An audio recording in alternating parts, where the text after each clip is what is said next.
Welcome to the Intuitive Rising podcast. I'm your host, Amy Brooks. Up until about 5 years ago, I was your average mom of three. It was after the sudden loss of my father that my life changed forever and the rising within me began. Since then, I've embraced my gifts and have stepped into my role as an evidential psychic medium, past life reader, higher self mentor, holy fire Reiki practitioner, and published author. In this podcast, we will talk all things spiritual and healing through a very grounded and relatable approach. I hope you'll continue to join me each week, remembering who you always were as we rise together. Hello, everyone, and welcome back to another episode of the Intuitive Rising podcast. I am your host, Amy Brooks, and I am so excited to be here with you again on this beautiful day, wherever you are in the world. I hope that you are enjoying yourself. I hope that your July is going well so far. I am just coming off of a client session, high vibe in that spirit energy, and wanted to come on and talk about the big three. So what is the big three? Well, the big three is your sun, your moon, and your rising sign in your astrological birth chart.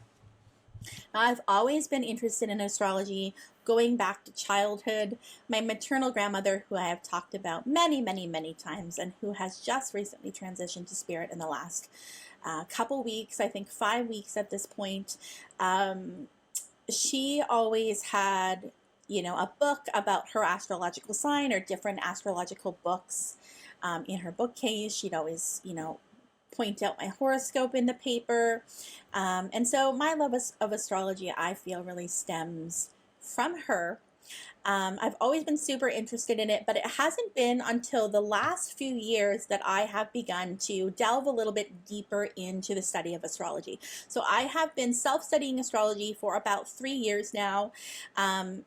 The reason I kind of revisited it or chose to go in, look into it again, was because it kept showing up in readings for me, similarly to human design. So I would just, be channeling something for somebody and something about, one of their planets or one of the houses or what their specific moon sign was. I just have a feeling about it. And so I decided to dig into that. Like, why is this showing up for me? There must be something here.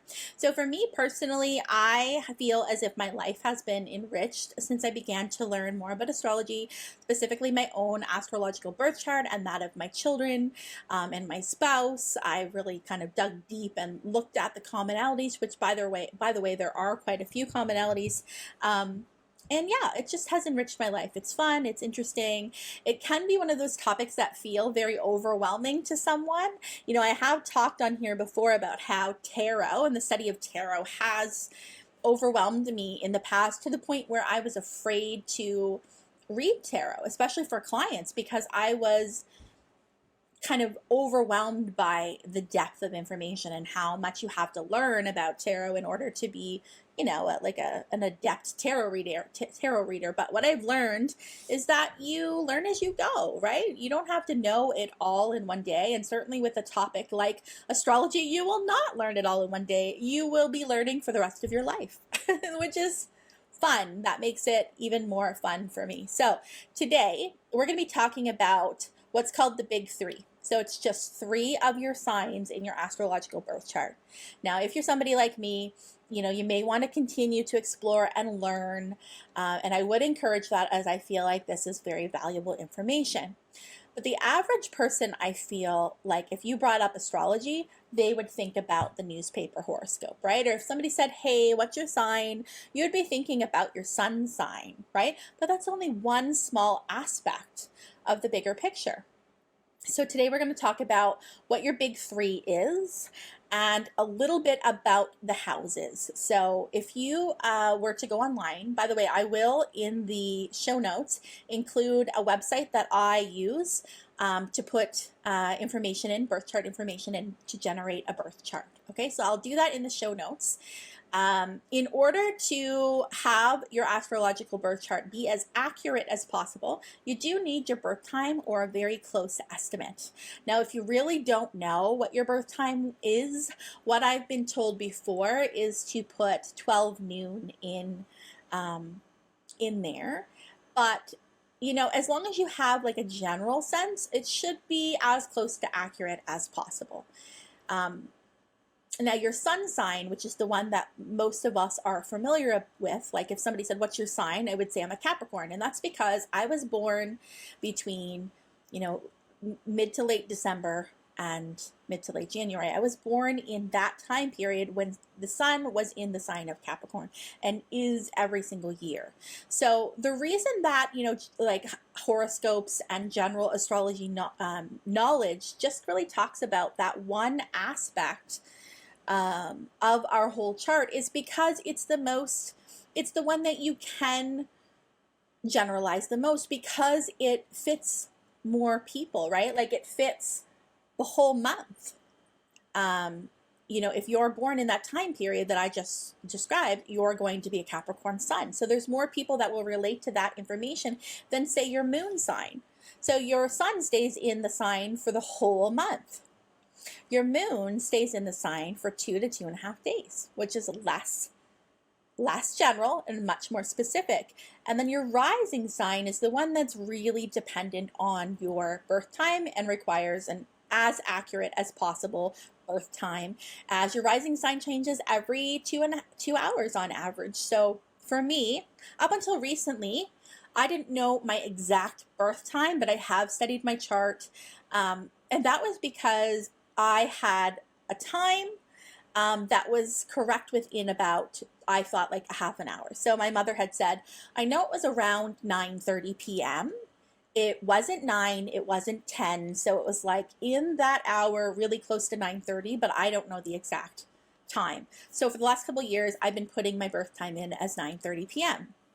And just recently, after my grandmother has passed, you know, my mom had gone through some of her things and taken some things out for me that she thought I would like to have. And one of those things was one of those like newborn hospital pictures of myself. And it's in one of those little cards that they used to come in. And my grandfather had written the information out, and my exact birth time was in there, and it's 9:25 p.m. So I was 5 minutes off. Did this change anything in my chart? No. Everything remained the same. So as long as you are like pretty close, you should be okay. So let's start with your sun sign. Okay, your sun, like I said, is that thing that you would know as your astrological sign, but it's just one aspect of you. And it really represents, here's some keywords that I'm taking off my slide here: leadership, your ego, your willpower, creativity, vitality, spirit, purpose, identity. So if you're anything like me, you may not relate to your sun sign, or in the past, you may not have related to your sun sign. For most of my life, I did not relate to being a Capricorn. If somebody asked me what my sign was and I said Capricorn, I'd always follow up by saying, but I don't really feel like a Capricorn, which I thought, how could that be possible? Because, you know, Spirit doesn't get it wrong. Like, you're born at the right time, right? But I always wondered that, like, why don't I really feel like a Capricorn? Now, my spouse is a Capricorn sun as well, and he is very much a Capricorn sun. Like, he would resonate with that. He'd say, yes, that makes sense for me. All those keywords make sense for me. But for me, I'm like, I don't know. I don't really see that in myself. Now, something I've learned about your sun sign is it is something that your particular soul was wanting to explore and grow more into that direction. So you might be born a Leo sun, and right from the get-go, you were like, yeah, I'm totally a Leo. All those keywords and characteristics and attributes of a Leo make sense for me. But you also may not. You may be someone who kind of grows into that, or like as your life goes along, you become more aware of the need to embrace that side of you a little bit more. So I feel like your sun sign can at times kind of make more sense as you're growing older and as you're evolving into the person that you are meant to become. So the attributes of your sun sign can represent what your soul is really wanting to grow towards. Now, this is also closely related, but not identical to your North Node sign, which is a whole other episode. But just think of your sun that way, okay? Next, we're going to move into your moon sign. So like I said, the moon stays in a specific sign for 2 to 2.5 days. So as long as you know your birthday, even if you're not sure of the birth time, your moon is going to be accurate for you. Now, the moon represents responses, habit patterns, feelings, receptivity, sensitivity, and nurturing. The moon really represents your inner world. So for me, learning that I am a Libra moon made total sense for me. I'm like, okay, there you go. That's me. There I am. So that Libra moon, that like, I need balance and harmony and peace and love. And, I love beautiful things. I love nice things. I like to leave things better than I left them. Like, I can be a bit indecisive. There's a need for balance. I'm very communicative. Libra is an air sign, all about communication. That made sense for me. So learning my moon sign was the big like, oh, there I am. And you may feel the same when you figure out your moon sign. So, it really represents our internal world, how we feel about things, how we feel about other people, how we feel about ourselves, how we interpret things. I've also heard many, many times that you can connect your moon sign to the experience maybe that you had growing up with your mother. I've heard other astrologers say like how your mother's birth and pregnancy was with you is kind of like what your moon sign is. I'm not an expert, so I don't know all about that, but food for thought. The interesting thing about this is like as I've been learning more about my own big three, and I have delved into my spouse's as well as my children's, I'm seeing a lot of commonalities. So for instance, we just talked about relationship to mother, to maternal relationship, maybe how we feel ourselves if we are mothers ourselves, how we feel maternally could also be connected to our moon sign. But like for instance, my 2 sons, so I have 3 children, a daughter and 2 sons. My sons both have Libra moons. So they are the same as me. I'm a Libra moon. They have a Libra moon too. So I thought that was really, really interesting. My daughter is a Pisces moon. So, if you connect that as well to her inner world, but also maybe her experience of me as a mother, I think that tracks as well, right? Like I definitely would, flow into those Pisces-like attributes and characteristics as well. So I think that's really, really interesting how you can begin to see those patterns emerge throughout your family. And I will continue when I talk about the rising sign, because that's also something, my rising sign is also something that I've seen in my children, but also in my parents. So let's talk about your rising. Now, your rising sign is the one that's a little bit more dependent on an accurate birth time, as accurate as possible. The rising sign reveals your perception of reality. Although it is often referred to as the mask you wear in public, the rising sign is much more personal than your external front-facing persona.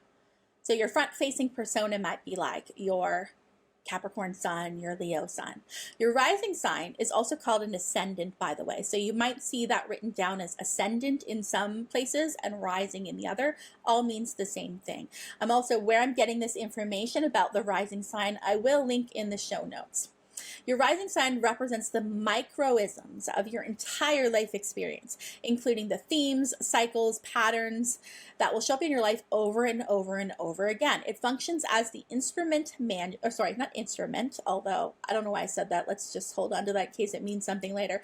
It functions as the instruction manual for your reality, thus informing not just the way others see you, but also the way that you perceive others.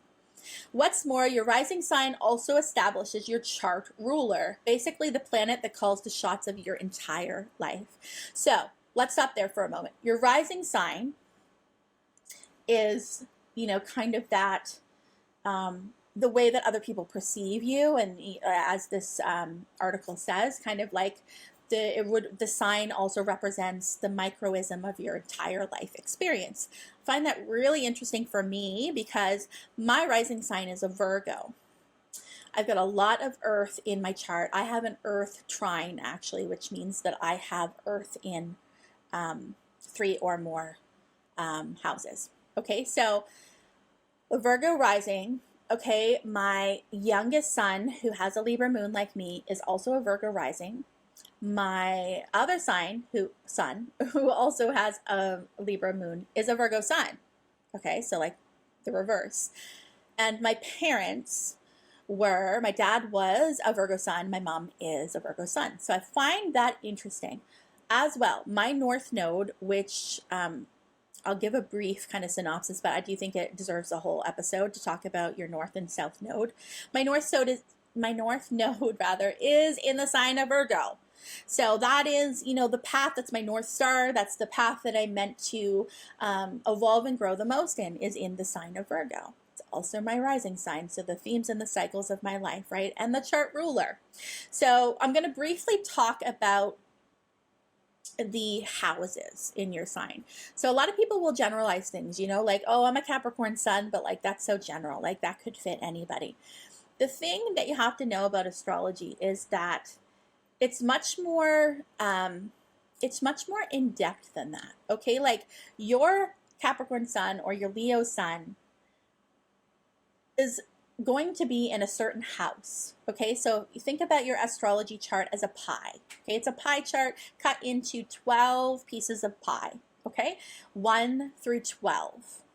Dependent on where that sun or moon or any of the other planets sit in, like which house do they sit in, because that changes how you experience that Capricorn sun energy or that Leo sun energy.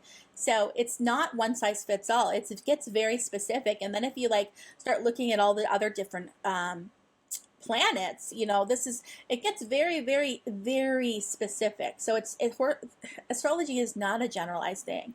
Your horoscope might be a generalized thing or might seem like it, but it's only done so that way so that it does make sense for more people than it would if they were like, hey, Capricorn suns with a in the 5th house. Like, think about how much work that would be, right? So there's 12 pieces of pie in this house. Okay, your rising sign that we just talked about is always going to be in the 1st house. So if you picture a clock, the 9 p.m., or the 9 a.m., it doesn't matter, the 9 o'clock, that is where your 1st house begins. So most charts are labeled, you'll see a 1, 2, 3, 4, all the way around to 12.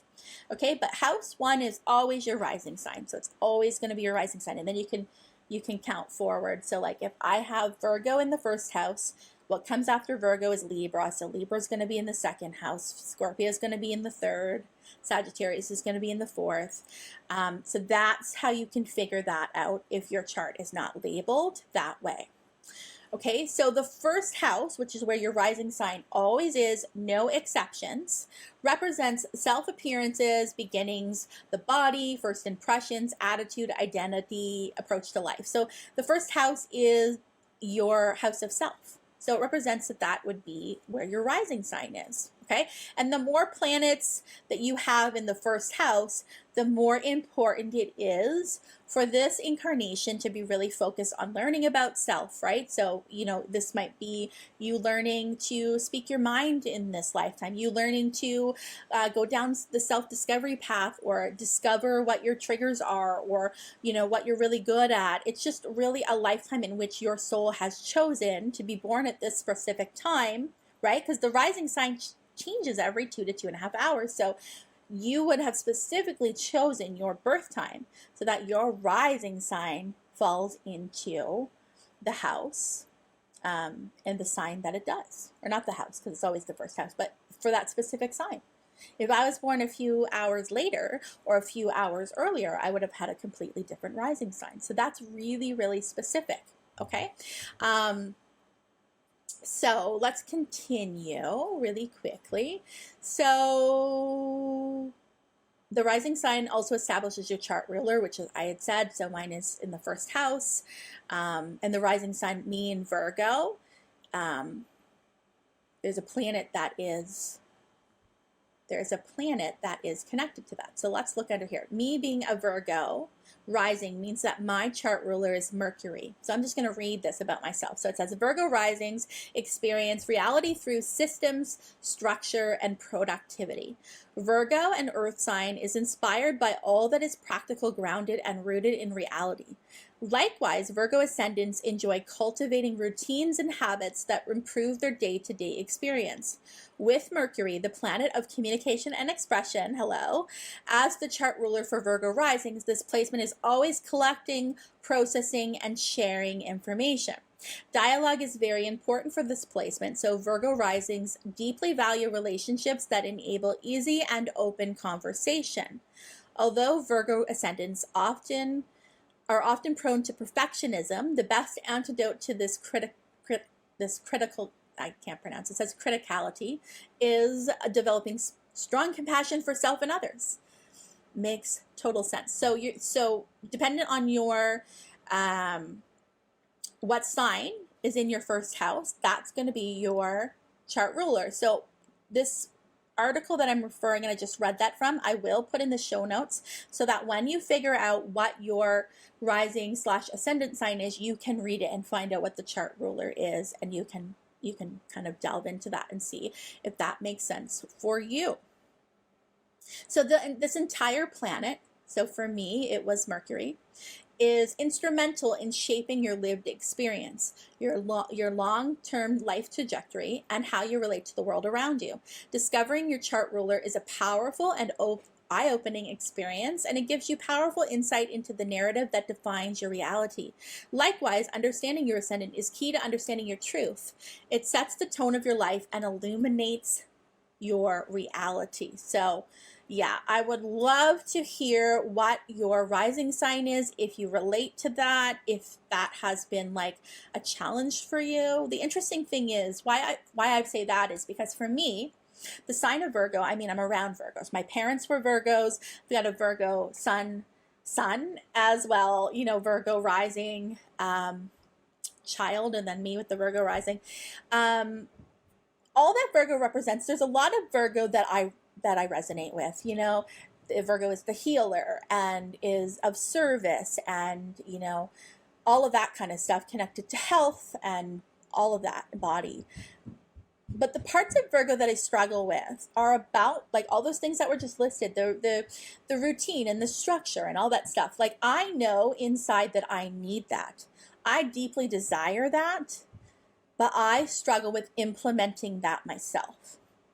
So I'm surrounded by these Virgos, right, in my life that really bring forward that model that for me, and that I need, right? So that does shape my life experiences. And then my North Node is in Virgo, and that's the path and, you know, what I'm here to develop and grow more like. I'm meant to lean on those attributes. And our North Node can often feel a bit foreign because it's a new thing for us. It's a new skill set. It's something that we are learning to master that we haven't before. So it makes sense that that could be challenging for us. And in my case, that Virgo those attributes can be challenging for me. And then to also have that as my rising sign, well, that's a little bit of a double whammy. I love that though. So I'm going to quickly talk about the houses, and that's where I will leave you for today, as I don't want to overwhelm you with too much information. Astrology can feel that way at times, but I will tell you that I love to use astrology to look at patterns, right? So I don't look at astrology or my astrological birth chart, or, you know, what's in transit and all of that kind of stuff as a way to predict things.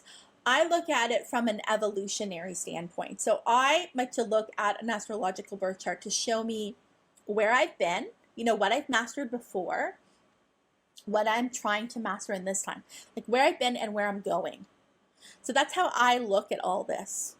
What have I already mastered? Where am I coming from? What's easy for me? Sometimes what's easy for you can be the thing that makes you feel stuck, right? It can be the thing that you self-sabotage yourself with. So for instance, I just talked about my North Node being in Virgo. Well, my South Node is in Pisces. Okay, so your South Node is like where you've been, what you've mastered, and what comes very easily to you, but also can be the place that you self-sabotage yourself. So for instance, Pisces, intuitive, dreamy, inner self, contemplation, reflection, right? Diving into the underworld, understanding all of that stuff, being kind of fluid in my spirituality and understanding, spiritual kind of concepts from a young age makes sense for a South Node in Pisces. So I have already learned how to do that stuff in other lifetimes. I've learned how to go in, listen to my inner voice, contemplate, reflect, connect to my intuition, connect to my angels, my guides, all of this stuff. I've learned it. So in this lifetime, it can feel quite natural to me. And it does, and it has. But that can be the place where I self-sabotage. And let me clarify what I mean by that. So if I am used to always going within, kind of being in this dreamy, contemplative place, I might struggle with taking action. I might be like, let me just sit here and contemplate this, and maybe I'm going to isolate myself, which, by the way, I do. When the proverbial shit hits the fan, I tend to isolate myself. That's my natural inclination, is to get quiet, to get still. I will maybe stop messaging my friends for a little bit, maybe don't want to do as much in terms of social plans. I just kind of want to go inwards, right? I now know through learning about my astrological birth chart that, that's natural to me, and that can serve me sometimes, but I have to be very careful about potentially isolating myself. Because in this lifetime, what I'm meant to do is take all that good, juicy Pisces energy that I've mastered in previous lifetimes and apply it through the lens of Virgo. So how do I do that? Well, what I've learned to do is that I can take a moment of pause and I can take some time to contemplate, but that my best course of action is, rather than to sit and try to find all the answers in all the time, I need to take action with it. So I'll have an intuitive nudge, or I'll feel a certain way and I will share it, or I will do something with it. So when I'm feeling especially kind of stuck maybe, or maybe I'm feeling kind of low mood, or the energy is tense and it feels heavy and I just feel emotionally like I want to cry and I don't know what's up, but something's going on, I used to get really quiet and isolate myself. And then it would take a while for me to move out of that energy. But now what I tend to do is I give myself a little time, maybe a day or two, sometimes less, to stay in that energy, right? And then I do something with it. So I'll go on social media and I'll be like, hey guys, anybody else feeling this way? I've been feeling like this, and blah, blah, blah, blah, blah. And as I talk and as I share and connect to my community, I process that information, and the best course of action becomes clear to me. So that's me utilizing that Pisces intuitive skill set and doing something with it, being of service in the Virgo North Node way that I need to. So this is why I feel like it's important for you guys to get to know this information about you. Start small. What's your sun? What's your moon? What's your rising? And as a next step, I think the most important piece after that, at least in my opinion, is North and South Node. If you just figure that stuff out, you're in a way more kind of a state of awareness than you would have been beforehand. And if you are introspective and reflective like me, and you probably are if you're listening, this can take you a long way. So I'm going to end with the houses. So when you get your chart and you're like, okay, I'm a Leo sun, and it's in the 6th house, what does this mean? You're going to start, your rising sign is always going to start at the 9 o'clock, that's house 1, and you're going, whatever your rising sign is, if it's Virgo, then your house 2 is going to be Libra. So you can draw this out if you want, count all the way to 12. Now you know your 12 houses and what is sitting in it. Not every house is going to have a planet in it. Doesn't mean that you don't experience that energy. It just means it's not really something that is going to come up that often for you, right? The places where you have planets, especially if you have quite a few planets in one space, just show you a place that you're here to grow and evolve from. It shows you a cycle or a theme. But don't get worried if you don't have planets in certain houses. I do not. Most of my chart is bottom heavy, so I have a lot going on from 12 to 6, and then not much at all happening in 7, 8, 9, and 10, 11. Okay, so that's normal too. And actually, I think in this app, this thing I was reading, it did talk about that. I'm going to see. Maybe it didn't. I thought that I had an article up here.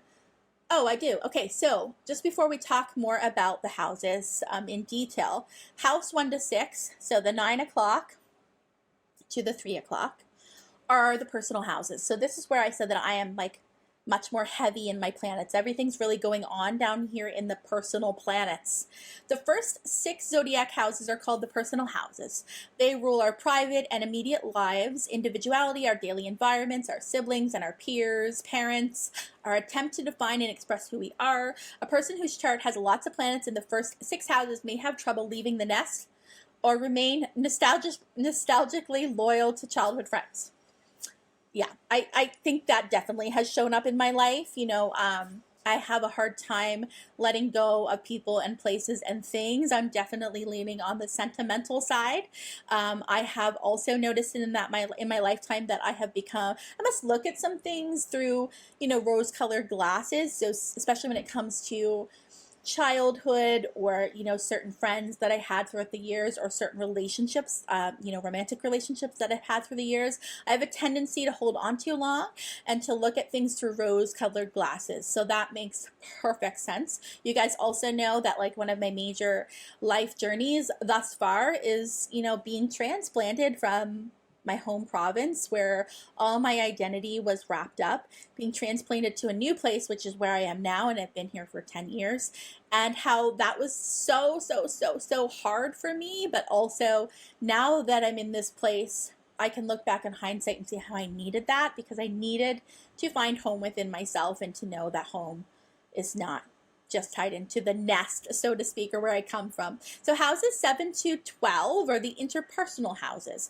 The 7th through the 12th govern relationships, joint ventures, travel, career, society, spirituality, and even our transition at the end of life. Someone with a lot of planets in the latter houses, so in 7 to 12, might be very career focused, perhaps leaving the past behind and growing closer to friends made in adulthood. So it seems like more future focused, and sometimes 1 to 6 can be looking back. So like the where we come from versus where are we going. So I find that very interesting as well. Let's talk about what each house represents, and then I will leave you to it so you can go get busy and look up your charts. So the first house begins the zodiac, as I said, the 9 o'clock. It covers all the first impressions, the self and appearance, leadership, new initiatives, fresh starts, the beginning. The sign on the cusp or starting edge of this house is referred to as your rising sign. So we talked about that. Second house. By the way, this article that I'll list in the show notes when I'm reading that information also says read more about the first house, and it has for each of the houses. So if you want to dive deeper and you want to read more about those, you can. The second house covers all matters related to your immediate material and physical environment: taste, scent, sound, touch, sight. The second house also rules income, money, and self-esteem. So my moon in Libra is in the second house. Okay, so like my subconscious, my sense of security, my, emotions, all of that, you connect that, right? What your moon stands for, combine that with the sign it's in. Okay, so like your moon represents this, Libra represents this, and then read about the house it's in, and that gives you a snapshot, a 360 really of your experiences. So learning for me that my moon was in the second house in Libra explained a lot of my life. So for me,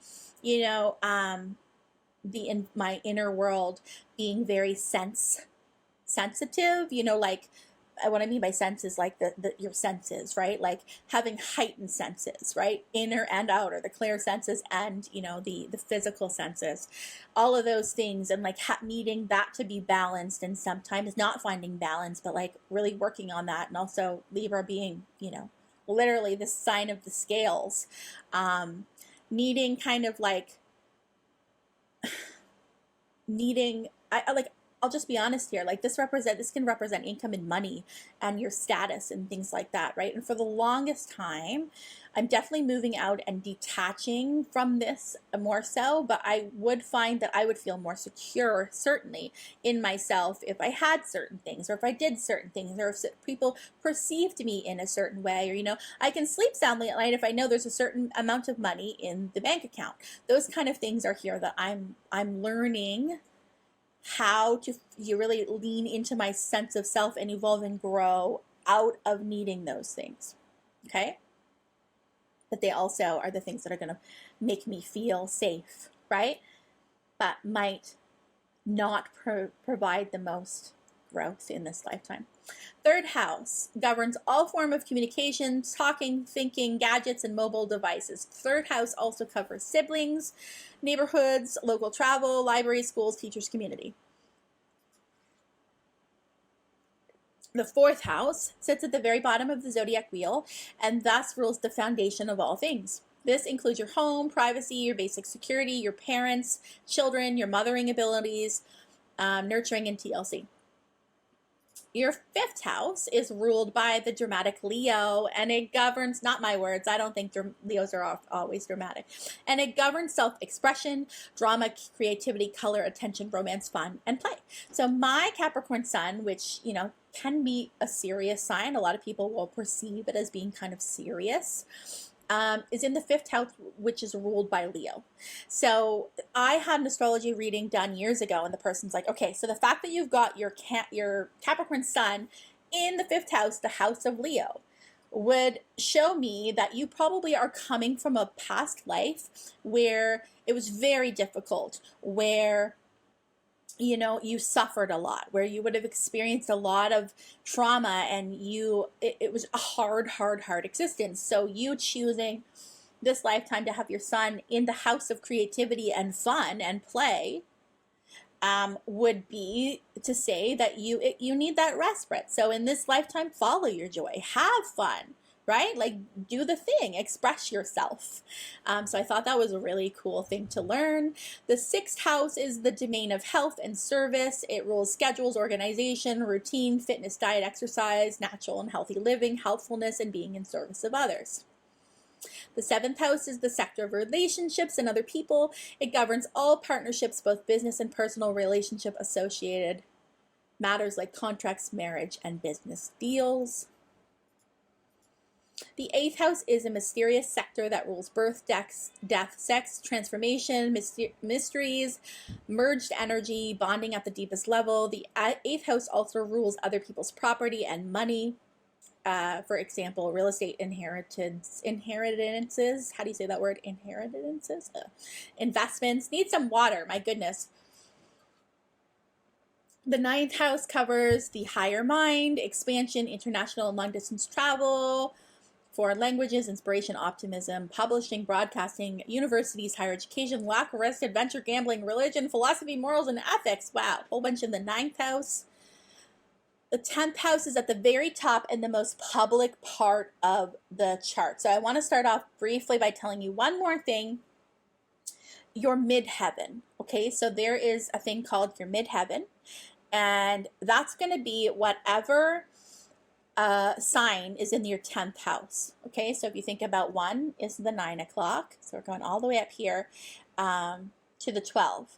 What is in that house? Because that's your midheaven, and the midheaven is very closely connected to your work or your gifts when it comes to what you could do for work, what you're especially gifted in, where you may find fulfillment and success in terms of work. For me, my 10th house is in Gemini, which is all about communication and the sign of air. So, when I found out that my midheaven was in Gemini, that made a lot of sense. So, like, finding success in matters of, like, communication, speaking, writing, right? Like, anything like that is where I'm going to find success, according to my midheaven. So, what's in your 10th house? The 10th house governs structures, routines, corporations, tradition, public image, fame, honors, achievements, awards, on and on and on and on. The cusp or border of the 10th house is also called the midheaven, and it clues astrologers into your career path. As I just mentioned, we're getting there. Now we're in the 11th house. Oh, why did only, oh, there we go. The 11th house rules teams, friendships, groups, society, technology, video, electronic media, networking, social justice, humanitarian causes. It also rules originality, eccentricity, sudden events, surprises, inventions, all things futuristic. The 12th house is the final house, which rules endings. This house covers the final stages of a project, tying up loose ends, completions, the afterlife, old age, and surrender.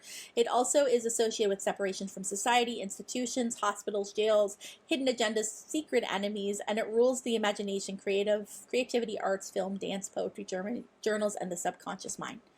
My north node that I talked about, which is like really like true north, what I am really here to focus on and move towards and evolve is in the 12th house. So isn't that interesting? The 12th house really governs all that like mystical, mythical, subconscious stuff. So the fact that I'm following my north node by taking action and initiative and doing something with all that south node Pisces juicy goodness, and I'm applying it to my Virgo north node in the 12th house, it really makes sense what I'm doing in this lifetime. Makes perfect sense, and I loved learning that when I dove into my astrological chart. So there you go, a brief synopsis of the big three as well as the houses.